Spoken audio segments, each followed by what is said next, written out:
ফার্স্টেই সাবস্ক্রাইব এবং বেল আইকনটি প্রেস করুন। আজকে আমরা জানব আকাশ নীল দেখায় কেন। দেখতে খুব সাধারণ প্রশ্ন, কিন্তু এর পিছনে আছে দারুণ এক বিজ্ঞান। চলো শুরু করি। আমরা সূর্যের আলোকে সাদা ভাবি, কিন্তু আসলে এই আলো 7 রঙের মিশ্রণ। লাল, কমলা, হলুদ, সবুজ, নীল, আসমান এবং বেগুনি। প্রতিটি রঙের আলোর তরঙ্গদৈর্ঘ্য আলাদা। লাল আলোর তরঙ্গদৈর্ঘ্য লম্বা, তাই এটি শক্তিশালী ও সোজা চলে। নীল ও বেগুনি আলোর তরঙ্গদৈর্ঘ্য ছোট, তাই এটি সহজে ছড়িয়ে পড়ে। পৃথিবীর বাতাসই আকাশের রং ঠিক করে। পৃথিবীর বায়ুমণ্ডলগুলোতে আছে অক্সিজেন, নাইট্রোজেন সহ অনেক ছোট ছোট কণা।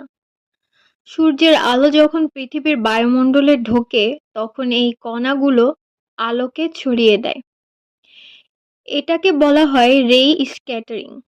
এই ছড়িয়ে পড়ার সময় ছোট তরঙ্গদৈর্ঘ্যের রং মানে নীল ও বেগুনি সবচেয়ে বেশি ছড়িয়ে পড়ে।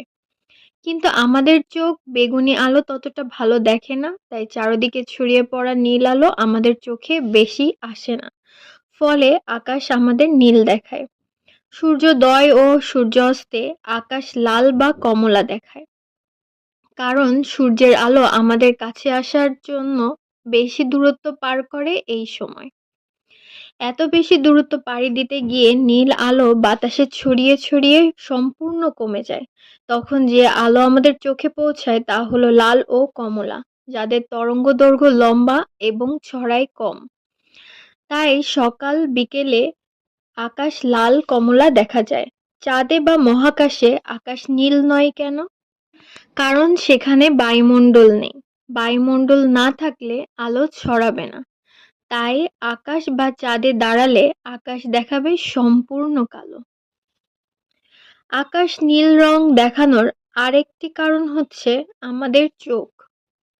মানব চোখে 3 ধরনের রং সংবেদী কোষ আছে।